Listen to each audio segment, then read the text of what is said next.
안녕하십니까? 인생의 복잡한 문제들을 말씀으로 단칼에 해결해주는 김종근 목사의 쾌도 남마입니다.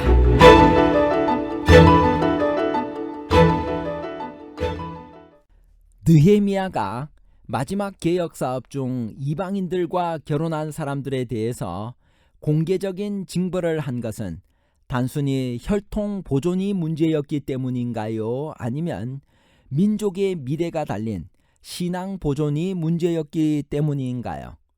혈통 보존과 신앙 보존에 관한 복잡한 문제를 하나님 말씀의 가르침으로 명쾌하게 해결해 드리겠습니다. 암몬과 모압 사람은 왜 영원히 하나님의 총회에 들어오지 못한다고 했나요? 그들의 잘못은 무엇인가요?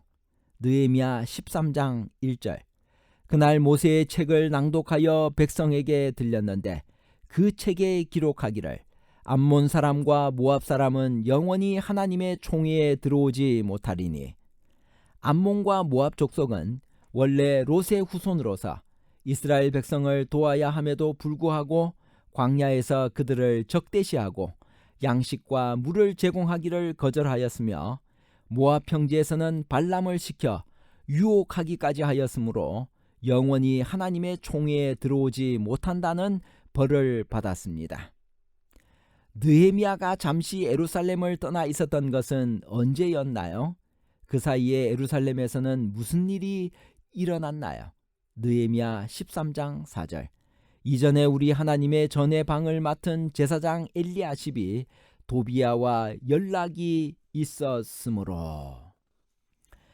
느헤미야는 마지막 개혁 사업 중 왜 이방인들과 결혼한 사람들에 대하여서는 공개적인 징벌을 했나요? 느헤미야 13장 23절에서 25절. 그때 내가 또 본즉 유다 사람이 아스돗과 암몬과 모압 여인을 맞아 아내로 삼았는데 그들의 자녀가 아스돗 방언을 절반쯤은 하여도 유다 방언은 못하니 그 하는 말이 각 족속의 방언이므로 내가 그들을 책망하고 저주하며 그들 중 몇 사람을 때리고 그들의 머리털을 뽑고 이르되 너희는 너희 딸들을 그들의 아들들에게 주지 말고 너희 아들들이나 너희를 위하여 그들의 딸을 데려오지 아니하겠다고 하나님을 가리켜 맹세하라 하고. 느헤미야는 아닥사스다 20년부터 32년까지 예루살렘에서 총독으로 봉사한 이후에 페르시아로 갔다가 얼마 뒤 다시 돌아왔습니다. 느헤미야가 예루살렘을 비운 기간에 문제가 발생했습니다. 그때 백성들은 퇴보하고 있었습니다. 백성들은 분명히 여호와의 계명을 지켜 우상 숭배자들과 통혼하지 않겠고 안식일을 철저하게 지키겠으며 성전을 돌보고 11조와 헌물로 그 일꾼들을 부양하겠다고 약속했었습니다. 지도자 84명이 인을 쳤고 백성들은 맹세했습니다. 그러나 그들은 이 모든 것을 어기고 있었습니다. 11조와 헌물 드리기를 중단했고 안식일을 지키지 않았고 주변 민족과 통혼하는 풍습으로 돌아갔습니다. 심지어 11조와 예물과 헌물을 보관하는 성전들의 낭실 중 몇 개를 도비야가 떡하니 차지하고 있었습니다. 심각한 것은 이 일들이 제사장 엘리야십의 주도하에 진행되었다는 사실이었습니다. 도비야를 위한 방도 그가 마련해 주었습니다. 어떻게 이런 일이 생겼을까요? 도비야가 누구입니까? 산발락과 함께 성전 재건 사업을 가장 격렬하고 집요하게 방해했던 원수입니다. 그는 유다의 귀족들과 혼맥을 맺어 영향력을 확보한 다음에 느헤미야에게 편지하여 협박하기도 했었습니다. 그런 그에게 엘리야십이 방을 내준 것은 그가 원수들과 관계를 맺으며 타협과 타락의 길로 들어섰음을 나타냅니다. 실제로 그는 방해 공작의 주동자였던 산발랏의 딸을 손주 며느리로 맞았습니다. 정략 결혼입니다. 이런 은밀한 결탁이 느헤미야의 부재를 틈타 타락을 가져온 것입니다. 엘리야십이 도비야에게 성전에 상주할 수 있는 공간을 마련해 준 것은 그에게 리더십을 부여해 주려는 편법이었습니다. 그 끝은 느헤미야를 밀어내고 그들이 그 자리를 차지하는 것이었습니다. 상황이 이러하니 11조와 헌금 제도가 붕괴되고 말았습니다. 그리하여 성전 봉사자들이 몫을 받지 못했습니다. 그러므로 그들은 가족의 생계를 위해서 각각 자기의 밭으로 도망하고 말았습니다.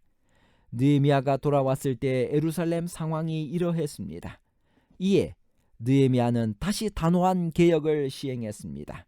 첫째로, 그는 성전 정결부터 시작합니다. 그는 제일 먼저 도비아의 세간을 그 방 밖으로 다 내어 던지고 그 방을 정결하게 하여 다시 제사에 사용되는 각종 물품들을 들여놓게 했습니다. 그리고 11조와 헌금 제도가 붕괴된 것에 대하여 민장들을 꾸짖은 다음에 레위 사람들을 불러 모아 다시 제자리에 세웠습니다. 이에 백성들이 다시 11조를 곳간에 드렸고 느헤미야는 충직한 자들로 창고지기를 삼았습니다. 둘째로, 느헤미야는 안식일을 회복합니다. 그는 안식일에 어떤 사람이 예루살렘에서 물건을 팔려고 술틀을 밟고 곡식단을 나귀에 실어 운반하며 여러 가지 짐을 지고 들어오는 것을 목격합니다. 그 순간 그는 안식일 상행위가 시민사회의 현상이 되었음을 파악합니다. 그리하여 심지어 이방인의 두로 사람이 예루살렘에 살며 물고기와 각양 물건을 안식일에 예루살렘에서 팔고 있었습니다. 이에 그는 역시 지도자들을 꾸짖은 다음에 안식일에는 성문을 닫아 걸라고 명합니다. 총독이었기에 가능한 법률 집행이었습니다. 셋째로, 느헤미야는 가정을 회복합니다. 유다 사람들이 아스돗과 암몬과 모압 여인과 결혼을 하여 그 자녀들이 히브리어를 못하게 되었습니다. 이에 느헤미야는 그들을 책망하고 저주하며 그들 중 몇 사람을 때리고 그들의 머리털을 뽑는 형벌을 가합니다. 바로 이 점에서 의문이 생깁니다. 왜 느헤미야는 이 문제에 대해서는 이렇게 강하게 반응했을까요? 심지어 공개적인 형벌까지 가하면서 말입니다. 그것은 이 문제는 다른 죄들보다 더욱 심각하다고 판단했기 때문입니다. 이방 여인과의 결혼으로 자녀들이 히브리어를 사용하지 못하게 되었다는 사실은 당대의 문제가 아니라 미래의 문제가 되었습니다. 사실 이방 여인과 결혼 금지의 주된 목적은 혈통 보존이 아니라 신앙 보존입니다. 모세의 아내 십보라나 보아스의 아내 룻은 이방 여인이지만 여호와 신앙을 받아들였습니다. 느헤미야 시대의 문제는 이방 여인들과 결혼하였을 뿐 아니라 아예 그 자녀들이 어머니의 영향으로 히브리어 자체를 못하는 지경에 이르게 된 것입니다. 느헤미야로서는 유다 남자들의 이런 처사에 분노하지 않을 수 없었습니다. 머리털을 뽑는 것은 확실히 공개적인 의사표시입니다. 에스라는 말할 수 없는 괴로움의 표시로서 자기 머리털과 수염을 뽑았습니다. 다른 사람의 머리털을 뽑는 일은 공인된 형벌의 형태였습니다. 수염을 깎이는 것도 큰 치욕이라고 간주되었습니다. 느헤미야가 이런 공개적인 형벌을 시행한 것은 이런 방식의 처벌이 당시에 규정된 형벌의 일환이었기 때문일 것입니다. 그는 총독으로서 이 문제는 민족의 미래를 위해서도 그야말로 일벌백계의 교훈으로 삼아야겠다는 판단을 한 것입니다. 물론 느헤미야가 그들을 책망하고 저주했다는 것이 그들을 향해 상스러운 말로 욕설을 한 것은 아닙니다. 그것은 다만 언약에 동반된 저주를 선포한 것입니다. 느헤미야는 성경의 언어를 사용하여 그들로 하여금 자신들의 잘못된 행동과 어리석은 선택의 결과를 깨닫게 한 것입니다. 선지자와 왕 674페이지. 이 사업에서 중한 책임을 진 사람들은 악을 행하는 것을 보고 잠잠하지 않을 것이며 거짓된 사랑의 가면으로 죄악을 가리우지도 않을 것이다.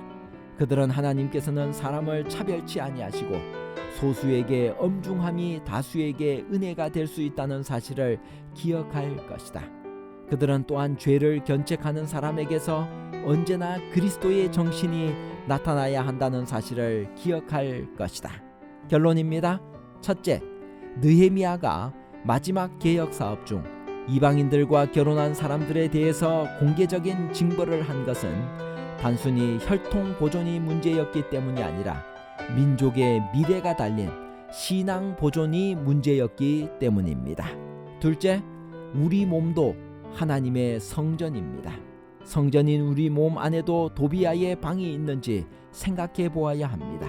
세속적인 방이고 욕망의 방이고 하나님의 뜻에 대적하는 방입니다.